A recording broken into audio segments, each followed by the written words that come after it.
Bom, pessoal, vamos iniciar nossa aula a respeito da disciplina genética. Para a gente comentar, para a gente entender um pouquinho do que se trata a genética, a gente tem que entender um pouco dos níveis de organização dos seres vivos. Então, existe uma organização, existe uma distribuição desses níveis de organização. Então, a gente tem o nível microscópico, né? E a gente tem o nível macroscópico. Então, a gente tem, partindo do nível microscópico, a gente tem o átomo. O conjunto de átomos vai formar, então, as moléculas. O conjunto de várias moléculas formam as células. O conjunto de células forma, então, os tecidos, que vão formar os órgãos, os sistemas e o organismo. Então, aqui a gente tem essa representação visual de como que se dá essa organização. Então, quando a gente fala de genética, a gente vai estar falando de uma organização a nível molecular dentro da célula, né? Então, para a gente entender tudo que a gente vai relacionar hoje, tudo que a gente vai conceituar hoje, a gente está falando a nível molecular.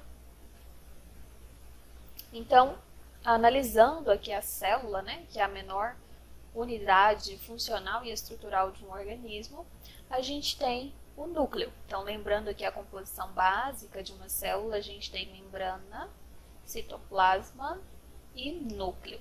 E nesse núcleo a gente vai ter o DNA, né, que é a informação genética de determinado organismo. Esse DNA, ele está organizado de várias formas. E aqui a gente tem uma representação de um cromossomo. E o cromossomo nada mais é do que esse conjunto de DNA. Então, se a gente fizer essa organização, né, dessa molécula de DNA, ela vai formar, então, esse cromossomo. Então, um conjunto de várias moléculas de DNA vai formar o cromossomo. E a gente tem o centrômero, que é uma proteína que vai auxiliar na organização desse cromossomo. A gente tem o braço, que é chamado também de cromátide irmã. Tá? Então, todas essas estruturas são importantes e essas estruturas, então, se situam no núcleo dessa célula. E aqui a gente tem outra representação de como que o DNA se organiza. Então, a gente tem ele aqui em dupla hélice. Ele se organiza de forma que ele vai se compactando, né? Isso acontece lá no processo de divisão celular. E a gente tem, então, ele em dupla hélice. Ele se organiza em nucleossomos, em conjunto aqui com essas proteínas, que nós chamamos de estonas, né? Então, um conjuntinho aqui de 8 estonas, a cada 8 estonas, a gente tem esses nucleossomos. E à medida que o DNA vai se compactando, ele vai se tornando aí mais condensado, né?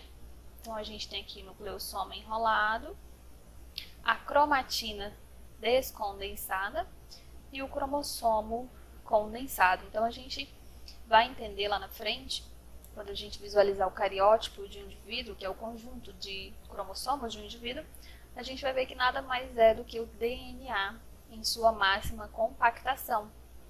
E a gente sabe que essa compactação, pessoal, ela é importante lá no processo de divisão celular, para que essa fita, né, de dupla hélice ela não seja danificada nesse processo aí de replicação celular. Bom, aqui a gente tem uma esquematização de um cariótipo.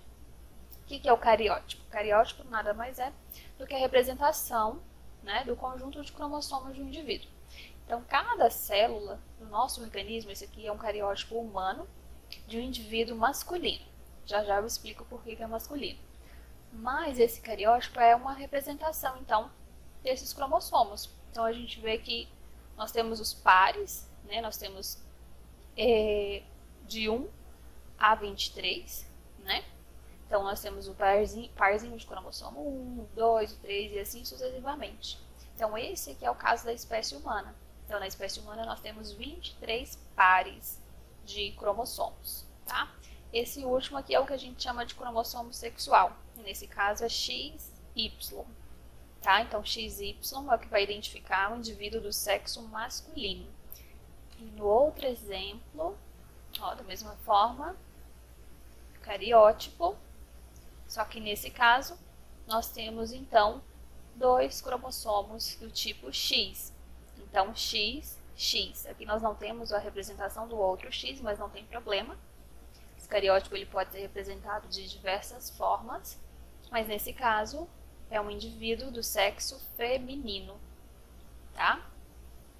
Então, olha só, conjuntinho, par 1, par 2, par 3, 4, 5, até o par 23. E até o 22, do 1 ao 22, a gente chama de cromossomo autossômico, tá? Então, autossômico é do par 1 ao 22, e o cromossomo sexual vai ser o par 23, que ele vai ser ou XY ou XX. Então, olha só, aqui nós temos outros exemplos de cariótipos, né? Vamos analisar cada um deles. Esse aqui, se vocês observarem, nós temos um destaque para o cromossomo 21, tá? E o que esse cromossomo 21 tem de diferente? Ao invés de ter 2 pares de cromossomos, nós temos um a mais, né? Nós temos 3 pares de cromossomos representados aqui. É o que a gente chama de trissomia do 21. E essa trissomia do 21 é a conhecida síndrome de Down, né? Então, o que é a síndrome de Down? Geneticamente falando, ela é um cromossomo aqui a mais, especificamente nesse par 21. Então, todas as células desse indivíduo, nesse caso é um indivíduo masculino, né? Vai ter, então, todas as células vai ter, então, esse cromossomo a mais, né? E isso caracteriza a síndrome, né? A síndrome de Down. Aqui nós temos um outro cariótipo. Nesse caso é a síndrome de Turner, né? A gente chama síndrome de Turner. Nesse caso, o que está faltando aqui? Um cromossomo sexual, né? Que é o cromossomo X. Então, esse indivíduo é um indivíduo feminino, porém com essa síndrome, né? Por quê? Porque tem um cromossomo aqui faltando. Era para ter um X aqui, um outro X, né? Porque sempre se organiza de par em par. Só que nesse caso nós temos apenas um cromossomo X. Então esse cariótipo representa a síndrome de Turner. E aqui embaixo nós temos a representação de uma outra síndrome.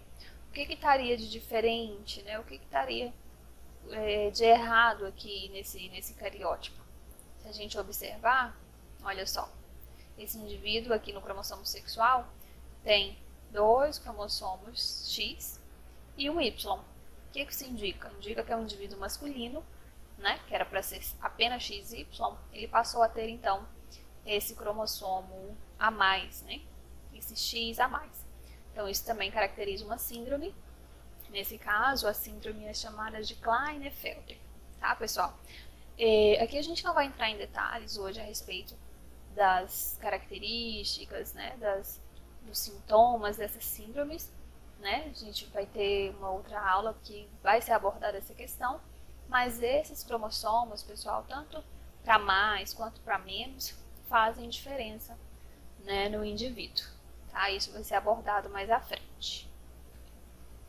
E nós vamos, então, para alguns conceitos básicos dentro da genética. O gene.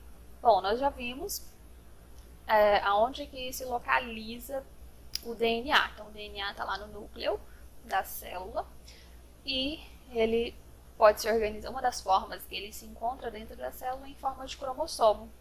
E esse cromossomo, quando a gente desenrola ele, né, no sentido figurado da palavra, quando a gente detalha esse cromossomo, ele vai ter ali várias regiões que vão codificar uma proteína, né? Cada uma dessas regiões a gente chama de gene. Então, gene, pessoal, nada mais é do que um segmento, né? Aqui a gente viu que ele isolou essa parte, né? Um segmento ou uma parte do DNA que vai resultar em uma proteína, ou seja, que vai produzir, né? Que vai mandar uma informação para que a célula produza uma proteína. E isso interfere, né? E faz parte de todo o metabolismo celular e todo o metabolismo do indivíduo como um todo. Então, gene é um segmento de DNA que vai codificar uma proteína, né, que vai ser responsável por mandar alguma informação para o metabolismo celular.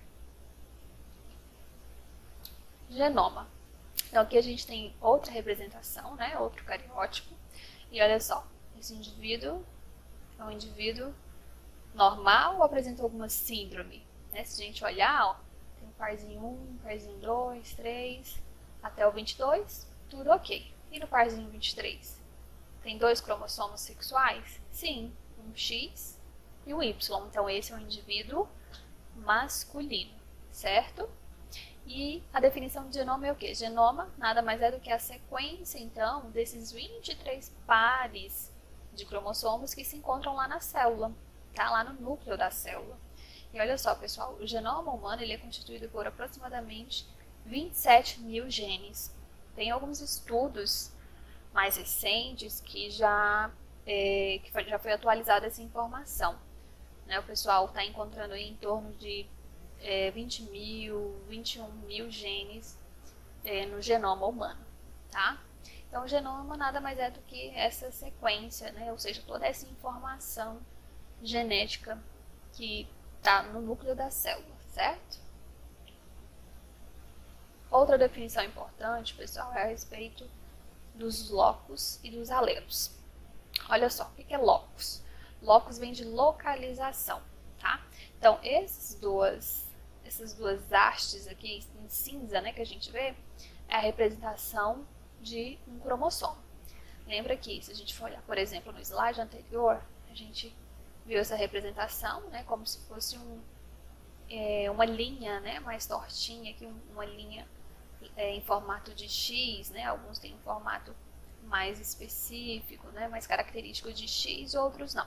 Mas tudo isso representa, cada uma dessas informações é um cromossomo, cada uma dessas sequências é um cromossomo. E aqui é a mesma forma, só que a representação ela está mais simplificada, certo? Então aqui a gente tem locus do gene. Lembra que a gente viu que gene é um segmento de DNA, uma parte do DNA que vai codificar uma proteína. E esse gene, ele tem uma localização. Cada cromossomo tem vários genes, né? E a localização desse gene a gente chama de locus, tá?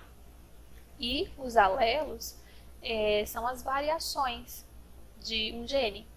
Então, por exemplo, a gente tem um gene responsável pela cor da pele. Um exemplo mais simplificado. Cor da pele. E a cor da pele a gente sabe que tem variações, né? A gente tem várias características referentes à cor da pele. Não é só cor da pele branca ou negra, por exemplo. A gente tem as variações. Então, as variações desse gene a gente chama de alelo, tá? Mais à frente a gente vai ver como que esses alelos são representados. Outra definição importante aqui é de cromossomo homólogo, tá, pessoal? Já vou explicar também numa outra imagem o que seria essa definição, mas homo vem de igual, tá? Então, já vai associando que cromossomo homólogo é aquele cromossomo que tem o seu par igual, tá? Então, esse cromossomo homólogo ele vai ser igual em tamanho e em forma, tá? Aqui a gente tem um outro exemplo do que seriam esses locus e o que seria esse alelo. Olha só, locus para o gene da cor dos olhos. Então aqui a gente tem uma cromátide. Lembra que eu falei que a cromátide é cada lado, né, de um cromossomo? Então imagina só, esse aqui é um cromossomo que ele está em pé, né, digamos assim. E esse aqui é a mesma representação, só que o cromossomo está na horizontal, tá? Então olha só, em cinza a gente tem o locus, né? Ou seja, a localização do gene que é responsável pela cor dos olhos. E aqui a gente tem alelo para olhos azuis. Por quê? Sempre, pessoal, que a gente tem esse par de cromossomos, a gente tem uma informação importante. Cada cromátide, cada cromossomo ali, nesse caso, ele vem, de origem materna e o outro é de origem paterna, tá? Então, sempre, em cada par do cariótipo que a gente observou, cada par, um cromossomo sempre vai ser da mãe e outro cromossomo sempre vai ser do pai, tá? Já vou explicar para vocês por que às vezes algumas pessoas nascem totalmente parecidas com o pai, ou então totalmente parecidas com a mãe. E ainda a gente tem umas pessoas que é a mistura, né? Às vezes tem o nariz do pai, os olhos da mãe. Por que isso acontece? Então a gente vai entender um pouquinho a respeito. E aqui, olha só, alelo para olhos castanhos. Então, nesse caso, o cromossomo do pai trouxe a informação alélica, né? Que o indivíduo descendente vai ter olhos castanhos. E do outro lado, a gente tem já o cromossomo da mãe, que trouxe a informação genética para que o descendente, né, desse cruzamento tenha olhos azuis. E aí, o indivíduo ele vai nascer de olhos castanhos ou azuis? Já já a gente responde essa questão, tá? Coloquei a observação aqui, que alelos são as alterações ou as possibilidades, né, de um mesmo gene. Então, para a gente entender e organizar, olha só, o conjunto de alelos vai formar um gene, um conjunto de genes vai formar moléculas de DNA, um conjunto de várias moléculas de DNA forma então os cromossomos, e o conjunto de cromossomos forma o genoma. Lembrando que esse número, pessoal, de cromossomos, ele varia de espécie para espécie. Então, na espécie humana nós temos 23 pares de cromossomos. Tem espécie que vai ter 4, 8, 10, 50, 60, 90 pares, por exemplo. Tem espécie que tem mais, 120, 140 pares de cromossomos. Então, isso vai formar o genoma daquela determinada espécie ou daquele indivíduo. Certo? Então, continuando. Genótipo. Em genética é muito importante a gente ter esse entendimento de genótipo, e o próximo slide a gente vai falar de fenótipo, tá? O que é o genótipo? Conjunto de fatores hereditários de um organismo, ou seja, é a informação genética de um indivíduo. Mais à frente vou mostrar para vocês como que a gente representa esse genótipo, mas já vão identificando que genótipo vem de gene, genética. Então, nada mais é do que essa informação genética de um indivíduo, tá? Então, cada um de nós temos essa informação genética. E fenótipo? Fenótipo nada mais é do que a caracterização externa, aquilo que é observável no indivíduo, né? Então, aqui nós temos algumas imagens referentes, por exemplo, à cor da pele, cor dos olhos, cor do cabelo. A gente tem também referente a genótipo, altura, peso, tipagem sanguínea. A gente vai ter uma aula sobre tipagem sanguínea, que eu vou elucidar isso para vocês, né? Então, o fenótipo é aquilo que é observável, é uma caracterização mais externa, né, do indivíduo. E qual que é a relação, então, de fenótipo com genótipo? Olha só, é importante vocês entenderem esse conceito. O fenótipo é o resultado da interação entre o genótipo, ou seja, a característica genética, né, e o meio ambiente. Eu coloquei como exemplo aqui gêmeos idênticos vivendo separadamente. Se a gente for parar para pensar e entender, os gêmeos idênticos, eles possuem o que, pessoal? O mesmo genótipo, porque a carga genética é a mesma, é idêntica, certo? Agora, se a gente pensar que esses gêmeos, por algum motivo, viveram, cresceram separadamente, ou seja, tiveram um meio ambiente diferente um do outro, nós teremos uma manifestação fenotípica também diferente.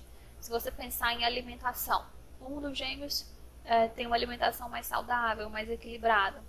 O outro já possui uma alimentação não tão equilibrada, come mais besteira.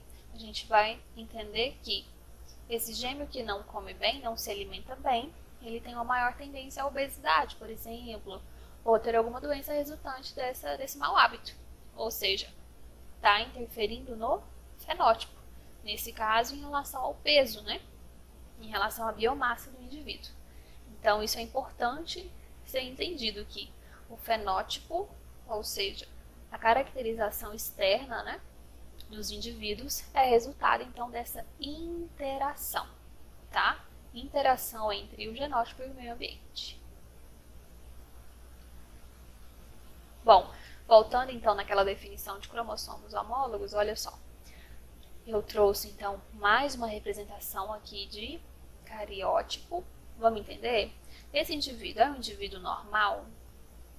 É homem ou mulher? Vamos lá. Se você olhar o par 1, tá ok. Par 2, tá ok. 3, 4, 5, ok. Olha só. Do 6 ao 12 também tá ok. Do 13 ao 18, ok. 19 ao 22, ok. Ou seja, os cromossomos autossômicos estão ok, né? Se a gente for olhar nos cromossomos sexuais, tem um par? Tem 2 cromossomos? Tem. Qual o tipo desse cromossomo? XX ou XY? Nesse caso, a gente tem, olha só, 2 cromossomos do tipo X. Então, é um indivíduo feminino e, nesse caso, não apresenta nenhuma síndrome, tá? E o que seria esse cromossomo homólogo, então? Cada par aqui, ó, a gente chama de cromossomo homólogo. Então, a gente tem o par 1. Esse cromossomo é homólogo desse. Apesar dele estar aqui numa conformação um pouco diferente, não tem problema. Esse é homólogo desse, aqui no par 2. Esse é homólogo desse. Por que homólogo? Porque eles são idênticos em relação ao tamanho, em relação à forma, certo? Então, cada par de cromossomos que a gente encontra em determinado cariótipo, a gente chama de cromossomo homólogo. Aqui a gente tem uma outra definição, que é de cromátide irmã. O que é cromátide? Como eu disse para vocês lá no início, cromátide é cada lado de um cromossomo. Então, aqui a gente tem uma cromátide e aqui a gente tem outra cromátide. Cromátide irmã é aquela que está unida pelo mesmo centrômero. Centrômero é uma proteína, tá, pessoal? Que fica aqui nessa região para interligar essas cromátides. E as cromátides homólogas são aquelas que são localizadas em cromossomos homólogos. Então, a gente vê que esses dois pares, né? A gente pode dizer, por exemplo, que esse aqui seria o par 2, esse par 2 aqui. Então, esses cromossomos são chamados de cromossomos homólogos. Então, não confundir com cromátides irmãs. Cromátide é cada lado do cromossomo, tá bom? Outro conceito importante é o conceito de homozigose e heterozigose. Vamos entender. Tudo isso aqui que a gente está vendo é cromossomo, tá, pessoal? Então, aqui a gente tem um par de cromossomo, outro par, outro e outro. E aqui também a gente tem aquela mesma representação da anterior. Então, relembrando, gene é essa unidade hereditária, né, aquele segmento do DNA. Locus, então, é o local que vai ser ocupado pelo gene.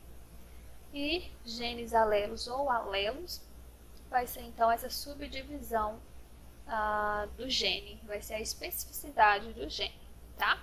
E aí a gente tem os alelos se organizando aqui de diferentes formas.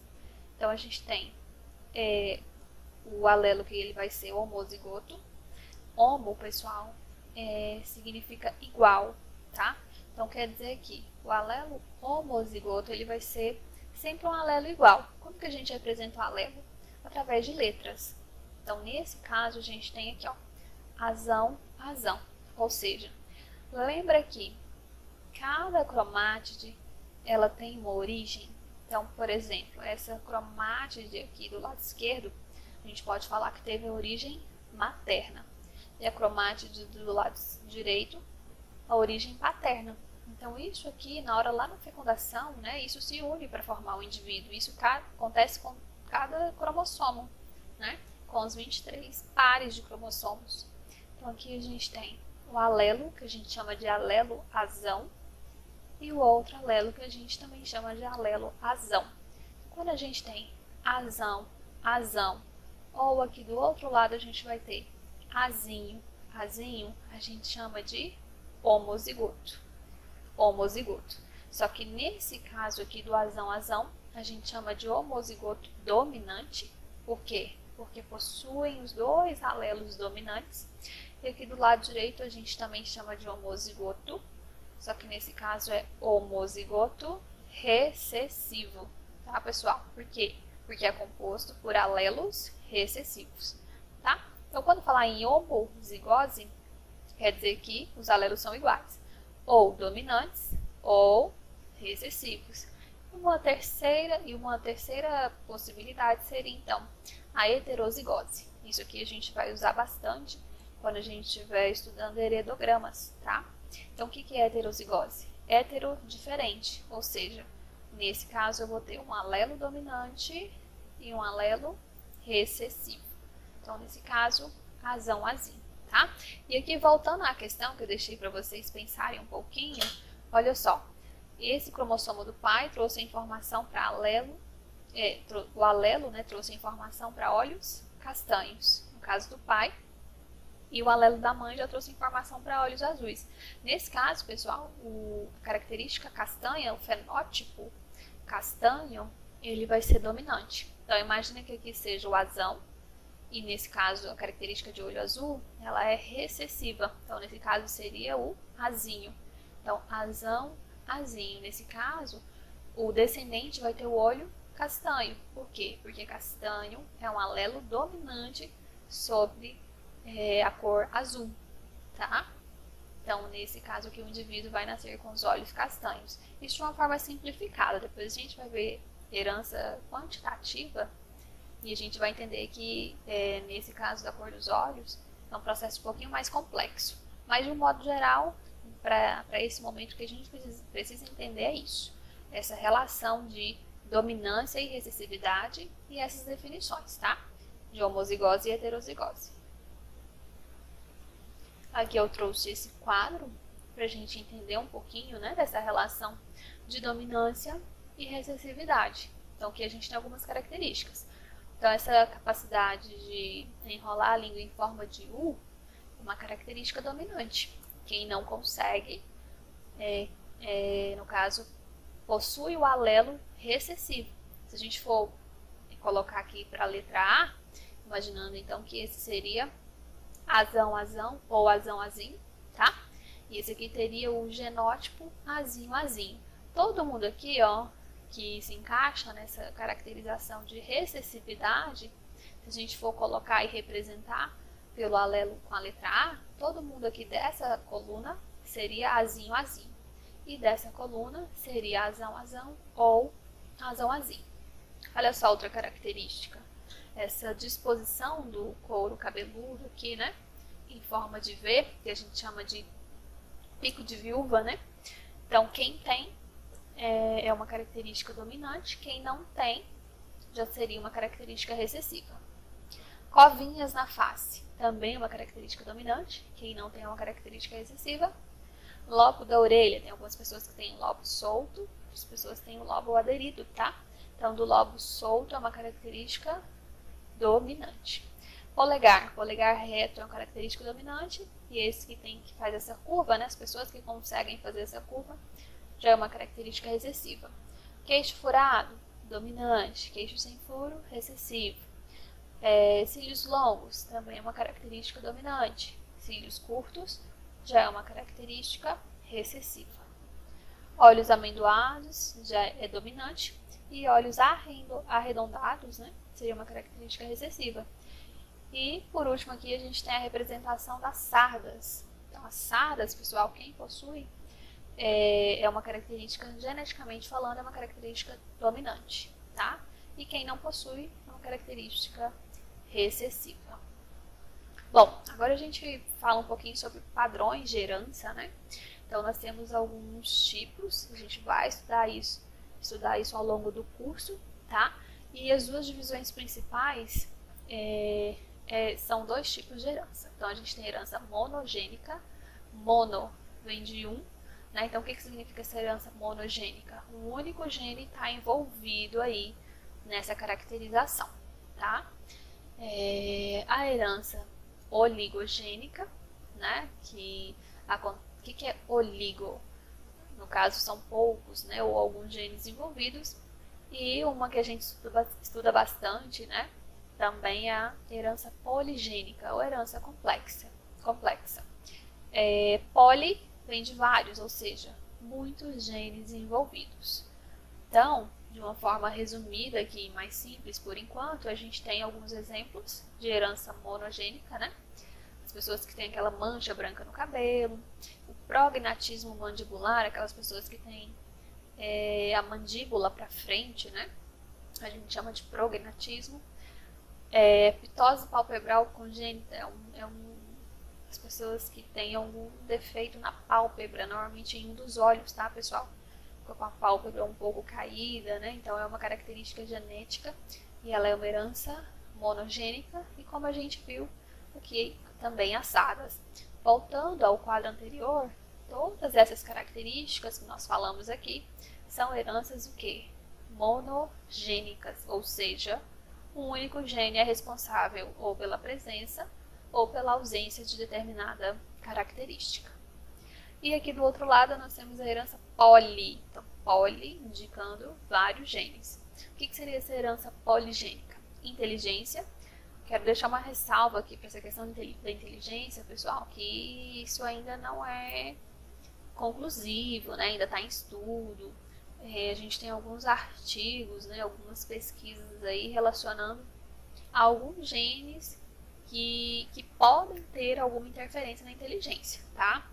Então, para a gente não polemizar aqui essa questão da inteligência, então quer dizer que se eu já nasço inteligente ou não, então se eu nascer inteligente eu não vou precisar me esforçar, ou ao contrário, já que eu não nasci tão inteligente, então não adianta eu estudar, não é bem assim. Essa questão aqui é muito relativa, tá? Peso, ou seja, o peso é um conjunto, né? Não é só um gene que determina o seu peso, então é um conjunto de vários genes. Da mesma forma, altura, cor da pele, cor dos olhos. Lembra que eu falei lá atrás em relação à cor dos olhos, né? No exemplo que a gente viu, na imagem estava mostrando como se fosse um único gene. Mas era só para representar, não tem problema. Mas aqui a gente já sabe que a cor dos olhos é uma herança poligênica, a gente vai estudar isso mais detalhado mais à frente, né? Cor do cabelo e a pressão alta. Então, são os dois tipos principais, tá? Essa herança monogênica, pessoal, ela pode ser, então, autossômica dominante ou recessiva. O que é autossômica? Lembra que eu falei lá dos cromossomos autossômicos? Ou seja, aquela herança que ela não está vinculada ao sexo. Ou seja, ela aparece de igual forma em homens e mulheres. Essas que eu mostrei do quadro anterior são heranças autossômicas e elas podem ser ou dominantes ou recessivas. E nós temos também um outro tipo que a gente vai estudar mais à frente também, que é a herança ligada ao sexo, ao X ou ao Y. Então a gente vai entender que algumas doenças aparecem mais em homens, tá? Ou em mulheres, ok? E a gente vai entender como que isso funciona. Bom, pessoal, finalizando então nessa parte de introdução à genética, eu trouxe aqui alguns exercícios básicos só para a gente treinar, né? E para a gente entender um pouquinho dessa parte inicial. Então vamos relacionar, tá? Esses conceitos aqui com o que está descrito, certo? Então, bem tranquilo. Olha só, composto por dois alelos dominantes. Exemplo, azão, azão. Então, sempre que a gente fala de letra, né, pessoal, que a gente tem alguma representação por meio de letra, a gente está falando de alelo e a gente está falando também de genótipo, certo? Então, a gente vai entender quando a partir da segunda aula, da próxima aula, a gente vai entender como que esse genótipo aqui é utilizado na genética, como que a gente vai estudar isso nos heredogramas, por exemplo, tá? Então, qual dessas definições se encaixa aqui? Composto por dois alelos, dominantes no caso. Então, azão, azão. Seria o quê? Seria gene, alelo, homozigoto? Ó, a gente viu que homo vem de igual. Então, é homozigoto. Nesse caso, dominante ou recessivo? Nesse caso, letra maiúscula representa, então, alelo dominante, certo? Então, é homozigoto dominante, letra E, ok? Segunda descrição. Composto por dois alelos recessivos, exemplo, azinho, azinho. Nesse caso, a gente já viu, então, que é homozigoto, só que nesse caso é homozigoto recessivo, letra F. Próximo, manifestação externa das disposições hereditárias de um organismo. Sobre o que a gente está falando, pessoal? Manifestação externa. Lembra que a gente falou de genótipo e fenótipo? Lembra que o genótipo está vinculado à genética, ao gene, né? A informação do DNA, então não é genótipo. Nesse caso, a manifestação externa é fenótipo. Então, letra D. Próximo. Disposições hereditárias de um organismo. É a informação genética nele contida. Então, seria letra C. Genótipo. Certo? Próximo. Parte do gene responsável pelas diversas possibilidades mais específicas de uma característica, determinando, por exemplo, se o cabelo será loiro, ruivo ou castanho. Parte do gene, pessoal. O que vai compor um gene? Lembra que a gente falou dos alelos? Tá? Então, um conjunto de alelos forma um gene. Então, a gente tem um gene que vai ser responsável pela caracterização do cabelo. Só que esse cabelo pode ter várias características. Ele pode ser loiro, ruivo, preto, castanho. E essas especificidades são possibilitadas pelos alelos, certo? Então, letra B. Um alelo dominante e outro alelo recessivo. Exemplo, azão, azinho. Diferente. Diferente significa, então, essa partícula da palavra hétero, tá? Então, hétero significa diferente. Nesse caso, o que é diferente? Os alelos. Alelo dominante, um é dominante e o outro recessivo. Então, letra G. E, por último, parte ou segmento do DNA responsável por alguma característica mais geral do organismo. Exemplo, cor do cabelo, altura, tamanho do pé. O que a gente está falando, pessoal? Uma parte do DNA que vai ser responsável por alguma característica, né? Então, a gente está falando do gene, certo? Então, a sequência ficou assim. E, F, D, C, B, G, A. Ok? Mais uma questão, quase finalizando. Vamos lá. No milho, um gene produz grãos vermelhos se a espiga for exposta à luz. Mas, se as espigas ficarem cobertas, os grãos permanecem brancos. Qual que é o fenômeno que está sendo ilustrado? Pessoal, a gente tem que entender muitas questões. É interpretação. Às vezes você sabe o conteúdo, mas não sabe jogar isso na questão. Então, a gente tem que treinar para entender os conceitos que vocês estão assimilando. Então, quando a gente fala de grão vermelho, a gente está falando de fenótipo ou genótipo. Olha só, é uma caracterização externa. Grão vermelho ou branco. Então, a gente está falando de fenótipo. Esse fenótipo, quem determina é quem, pessoal? É um gene, ou seja, é um genótipo. E ele fala, olha, eu tenho um gene que ele vai ser responsável pela cor do grão do milho. Só que esse gene só vai se manifestar se tiver luz. O que é luz? Luz se refere ao meio ambiente, né? Ao meio que esse milho está inserido. Então ele pergunta, né? Esse fenômeno está falando de quê? Aí ele fala assim na letra A. A atuação do meio das mutações, no caso seria a atuação do meio nas mutações. Ele falou de alguma mutação aqui, pessoal? Não, ele só falou que quando não tem a luz, o grão fica branco. Não teve mutação nenhuma. A informação genética não foi mudada. Letra B. O processo da seleção natural? Não. A gente vai estudar isso em evolução, mas não tem a ver com seleção natural. C. A influência do ambiente na alteração do genótipo. Essa questão aqui, muito cuidado, porque às vezes você entendeu, sabe o conteúdo, mas por desatenção acaba marcando essa questão. Por quê? Primeiro, não teve alteração de genótipo. A genética, o DNA, continuou o mesmo. O meio ambiente, ele está exercendo alguma influência? Tá, sim, porque presença ou ausência de luz se refere ao meio ambiente. porém não teve alteração de genótipo, pessoal. O DNA, ele continuou o mesmo, ele não teve nenhuma alteração. Ele só vai se expressar ou deixar de se expressar, nesse caso, certo? Letra D.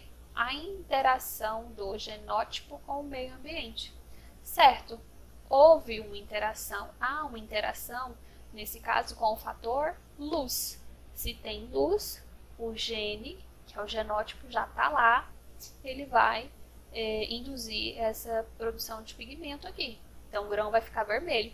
Se não houver luz, ele simplesmente não vai agir, ele não vai deixar de existir, ele só não vai atuar para aquela condição, tá?